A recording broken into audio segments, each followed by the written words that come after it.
So ayun, kumusta mga kanoysi? Welcome back sa ating YouTube channel, Pilipinoysi. So ngayong araw, meron tayong panonoorin ngayon, men. Patungkol ito sa isang tatay na nawala yung pera niya sa BDO Unibank. 345,000, men. So sobrang ano niya dito, men. Like I think gumuho talaga yung mundo niya kasi pang college ng anak niya yon at nilimas lang. I think hinak ata siya or whatsoever. So yan yung panonoorin natin.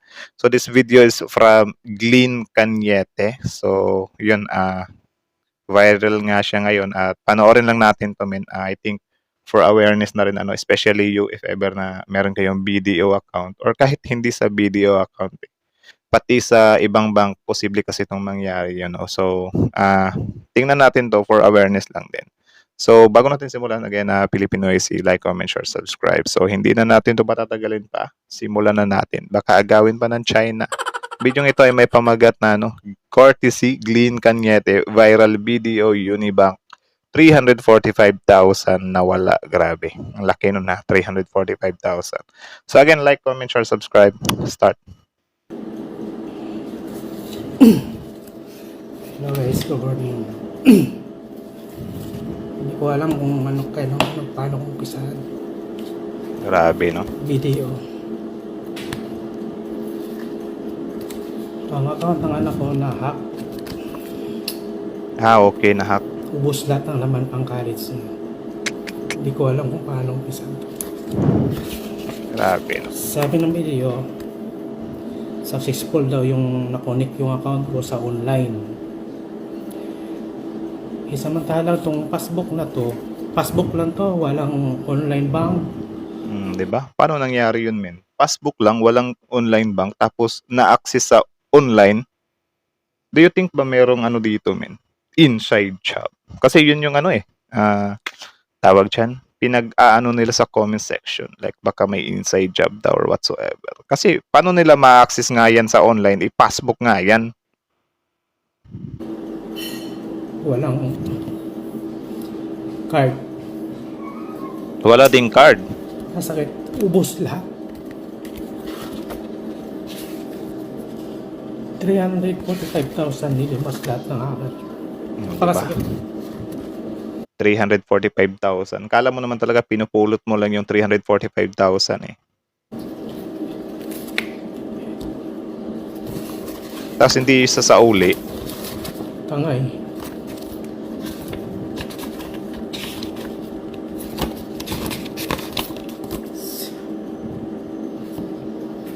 O, di ba?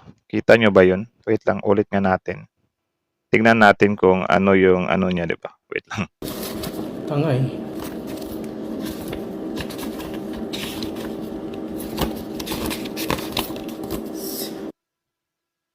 Blur naman. O, di ba? Kita nyo yan, men. Hindi naman yan isang hulugan lang, di ba? Like, siguro per month niyang hinuhulugan yan or per 15 days, kada sahod, hinuhulog niya pang college ng anak niya. Tapos ganyan, nililimas lang ng mga buwaka ng hacker na yan. Grabe. Ang isa pa sa nakakalungkot dito, wala. I think hindi na siya maisasauli, ano. Kaya siguro si tatay, wala, pinost niya na lang sa social media account niya. Actually, kahapon pa to in-upload. Ngayon, viral na viral siya. Pumalo na siya ng 9 million views. Siguro marami ding kinabahan na, especially like that, meron sila mga account. Kasi passbook yan eh. 'Di ba? Tapos sabi niya nga, wala siyang online, wala siyang card. Pero bakit na-access siya online? Ano yan, na-engkanto?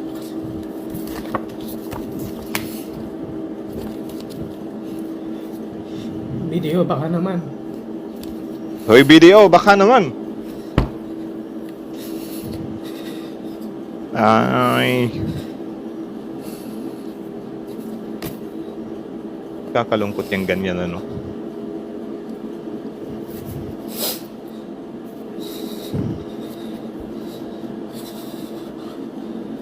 Kawawa si tatay, man. Yung naghahanap buhay ka nang marangal. Nakakaya pero sakit. Diba? Nakakahiya. Pero ang sakit. Nakakahiya ba yung sinabi niya? Nakakaiyak. Nakakahiya daw. So parang nasa desperate ano na siya mode. 345,000. Upos. Grabe.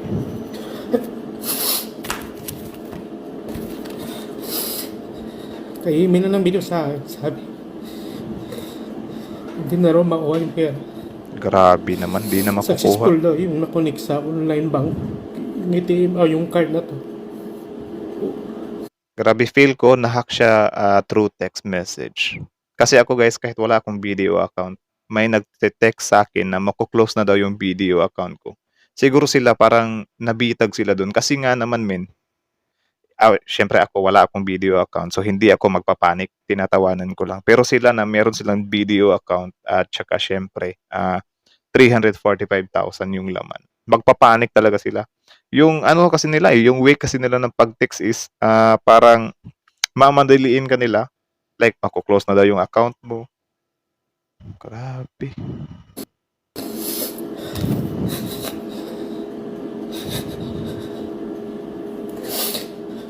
Pagkalis to ng anak. Pero upos. Grabe. Mga tao talagang hindi lumalaban ng patas.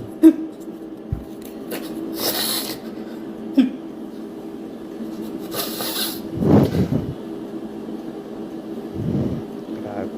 So yun, kung meron ng mga taga-BDO dito or yung mga nagtatrabaho sa BDO, sana tulungan nyo to men or ayusin to. Ewan ko. Siguro ang sasabihin lang nila dito is siguro nagbigay ka ng OTP or siguro yun nga parang kasalanan mo yan kasi nagpa-loko ka online. Pero grabe yung ganun kawawa yung mga taong nabibiktima or sobrang lang sila ba? Siguro yun nga dala ng katarantahan nila. Kaya syempre naibigay nila or sila online. Kaya sila na-hack. Pero ano ba yun men? Excuse na ba dapat yung bangko doon? Kayo ba if ever na kayo yung nasa sitwasyon ni Kuya? Ano kaya yung gagawin nyo? Kasi yung iba naman dito men may mga nagko-comment kasi dito na yan kasi hindi marunong magbasa or yan kasi nagpapaloko sa mga text-text, nagpapaniwala, hindi mo na inaaral whatsoever. Actually, sobrang dali lang sabihin ng ganun Pero if ever siguro na ikaw na yung nasa sitwasyon na ganyan, ewan ko na lang kung ano yung gagawin mo or magiging reaction mo, di ba?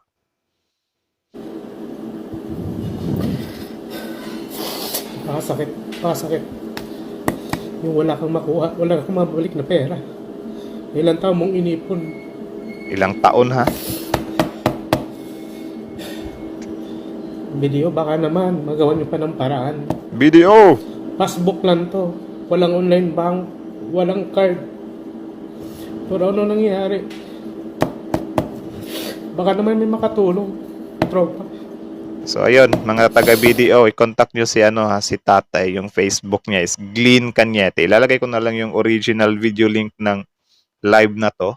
Nasa Facebook kasi to, nag-viral siya. 9 million views na. Ewan ko kung ilang views na yun ngayon, but I think aabot yun ng 20 kasi di biro to min, pang college ng anak niya, 345K.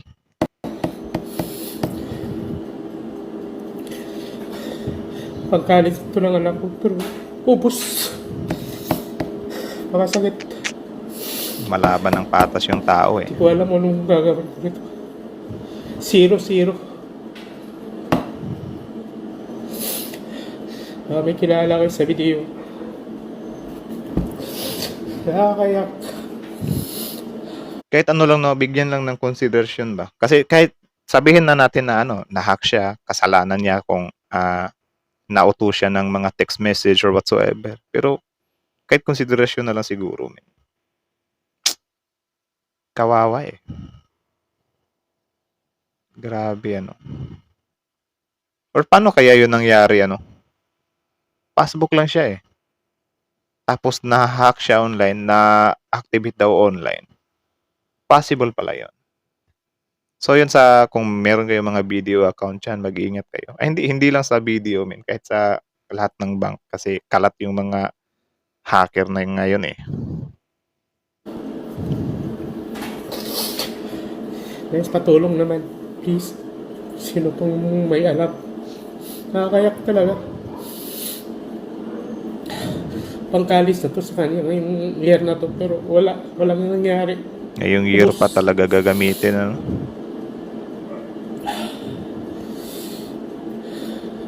Grabe. Kaya sa inyo guys, may video kayong account.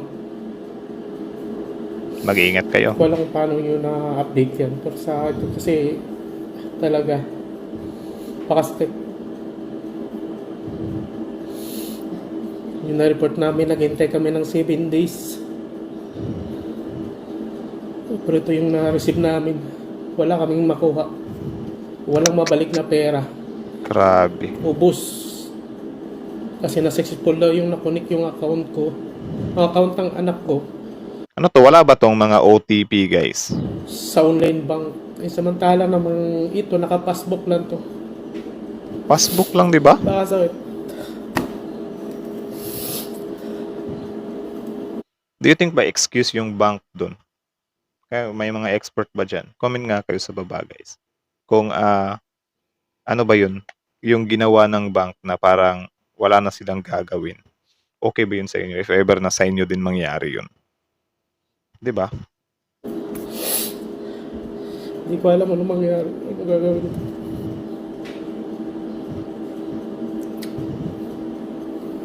One responsible father down. Kaya, pero wala. Ilang taon ito pinag-iipon. Masag.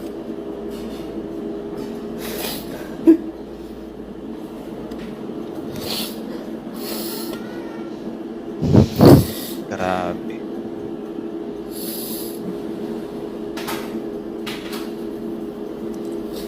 Pwede pa naman yata ang i-appeal yan, ano? Yung appeal. Feeling expert eh. Ewan ko kung anong dapat gawin dyan. So, siguro naman maraming mga nagtatrabaho sa bangko dito, ano. Sana i-contact niyo itong si Tatay Glenn Cañete at i-assist niyo siya. Na sana ano ba? Kahit ma-retrieve ba? 'Di ba? Kasi di rin biro yung 345k men. Yung sabi nga ni Tatay, 'di ba? Ilang taon niyang inipon 'yun.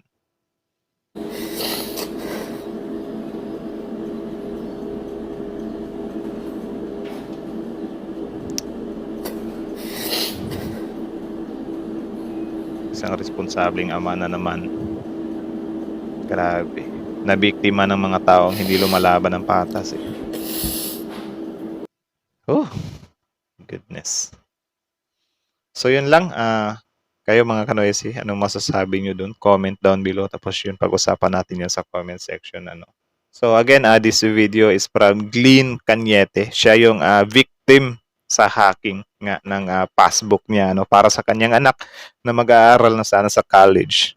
So nakakalungkot isipin kasi 345,000 din yan, ilang taong inipon, tapos nilimas lang ng mga buwakhan ng inang hacker na yan or ano pa man. Ang isa din sa nakakalungkot dito kasi yun nga parang wala na, initsapwero na sila ng bank nila. Like, pinagkatiwala ng tao yung pera nila sa bank, di ba? Tapos ganyan, parang napapasok yung system nila. Ewan ko lang kung anong nangyari talaga dito. Hindi ba naman natin alam kung ano talaga yung tunay na storya kasi sabi naman ni Tatay dito nga, na na-hack nga, ano. Ewan ko lang kung may mga na-click ba sila na mga link online. But, yun. Ano ba? Ano ba dapat yung dapat gawin dun? Dapat na lang ba na ano? Tawag dyan. I-ano na sila ng, ng bank kasi nga, if ever lang naman to na meron nga silang na-click na link online. Dapat na ba silang na wala na kaming magagawa dyan? No refund or something like that. Pwede ba yun? Pwede ba natin silang na kasalanan nyo din naman yan eh. Di kasi kayo nag-ano eh. Pero grabe yun passbook. Ipapakita ko sa inyo Wala akong video account pero like sunod-sunod yung text sa akin na mako-close na daw yung video ko. Ewan ko kung ganitong way ba sila nadali ng hacker. But, wala naman akong BDO account. Kaya natatawa ako. BDO at Land Bank eh. Sasabi nila na magko-close na daw yung BDO at Land Bank ko. Mga sira talaga. Wait lang ha. Pakita ko lang sa inyo kung baka dito sila nadali eh. Siguro sa katarantahan nila, siguro lang naman, di ko kasi alam eh. Basta ang sinabi ni tatay is na-hack daw. Yan, ito ba? Bangko de Oro? Ay, hindi. BDO ba yung Bangko de Oro? BDO ba yan? Ito, may text ako if April 2022. Oh. April 2022 from BDO. 'Di ba? May nag-text sa akin. Ang sabi dito, account verification needed due to suspicious transaction. Kindly visit to continue using our service. Nagbibigay sila ng link. So kayo guys, if ever na meron kayong mga ba't ba maliwanag? Wait lang, hinaan natin yung light. Kayo guys, if ever na meron kayong tawag dyan, mga BDO account, huwag kayong maniniwala sa mga ganito. Especially ganyan, number lang yung nasa taas. Dapat BDO yung nakalagay dyan. Kapag ka number lang yan, random number lang yan, huwag kayong maniniwala kasi mga hacker yan. Diba? Kayo, kung meron kayong mga BDO account na tawag dyan, may laman yung mga bank account nyo. Of course, matataranta kayo dito. Magkiklik agad kayo sa link na yan. Ayun, kapag clinic niyo yung link na yan, goodbye, pera nyo talaga. Kasi I think phishing yan eh. Phishing link yan eh. Kapag i-click mo kasi yung link na yan, either meron silang papipilipan sa'yo ng mga private information mo. Tapos syempre yun nga ikaw, medyo natataranta ka kasi malaki nga yung pera mo sa bangko. Diba? I think dito sila nadali. Bangko de Oro yan ha. Natatawa ako. Wala naman akong Bangko de Oro. Like sunod-sunod talaga to min. Pakita ko sa inyo yung iba. Para maniwala kayo ba na meron nga mga nagte-text sa akin. Random lang. So kayo, if ever talaga na may mag-text sa inyo, doon lang kayo maniwala sa talaga. May nakalagay talaga na BDO, BPI, mga ganyan. Union Bank. Kasi yun yung mga legit talaga na account eh. Tas ano yan, way nila ng pagte-text sa'yo, tatakutin ka nila. Matataranta ka talaga kasi sasabihin nila eh, access now, something like that. Kasi magko-close na yung account mo. Syempre, ikaw naman na meron kang pera nga, magpapanik ka. Ewan ko lang talaga kung dito way sila kuya nadali.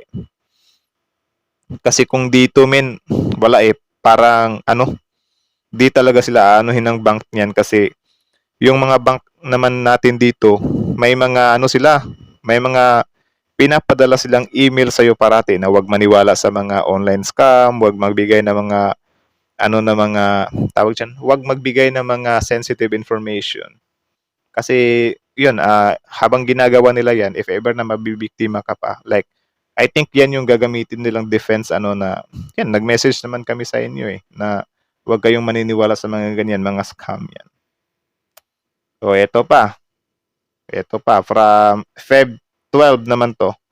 Oh, Dear BDO client. Oh, paano naging Dear BDO client? Parang nagra-random text kasi sila eh.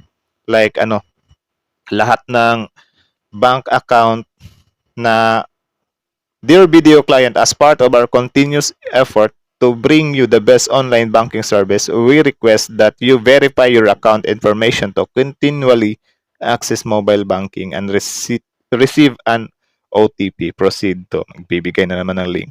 Ako. What if guys, dahil sa Pogo to, or yung way ni Kuya, yung mga taga-Pogo yung nakalimas ng pera niya. Kaya ban talaga dapat lahat ng Pogo. Dinama yung Pogo eh.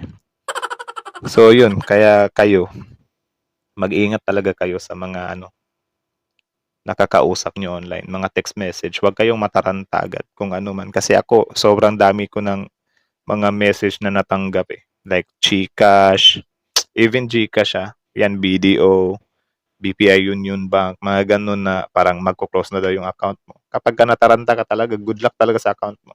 So ang payo ko lang sa inyo, itong mga text message, kapag ka nakikita nyo na number lang talaga, huwag nyo na pansinin, delete nyo na or i-block nyo na. Tapos yun, if ever naman kayo guys na halimbawa, kasi kadalasang mga active dito sa social media is mga kabataan or mga, kasi yung mga parent natin, yung iba, hindi na masyadong ano sa mga ganyang mga text-text message pa. Siguro ganyan, abalaan nyo na rin siguro yung mga parents niyo na, nay, tay, yung kapag meron kayong mga natatanggap na mga text message na ganito, ha, huwag kayong basta-basta maniniwala. Kasi mga scammers yan. Grabe. Kawawa si tatay, min. So kayo, anong ma-advise nyo dun kay tatay? Tsaka hindi lang naman to sa video, min. Marami ding like lahat talaga ng bank, like talaga siya, for awareness talaga siya, kahit anong bank pwedeng mangyari to, even mga digital banks like GCash, GoTime or whatsoever, pwede din yang mapasok ng mga hacker, so ingat-ingat lang talaga tayo, wag tayo maniniwala agad-agad sa mga text message na mga ganyan kung ayaw nating mag-goodbye yung pera natin. So ayun, sana may makatulong kay Tatay Glenn Cañete, at yun, pakatatag lang siya. Siguro may plano din yung pagsubok lang yan siguro. Kawawa eh. Ramdam ko yung iyak niya, like siguro mapapaisip ako ba if ever na tatay na ako tapos ganyan din yung mangyari sa akin. Ganun din siguro yung mararamdaman ko, min. Like guguho talaga yung mundo mo, Like grabe. Minsan mapapatunan ka, bakit ako? Kakalungkot, isang responsableng ama na lang, naisahan ng mga, grabe yung mga hacker na yan, men. Kakalungkot. So I think hanggang dito na lang muna. So thank you so much for watching. See you in our next video. So yeah, like, comment, share, subscribe. Pilipinas is out.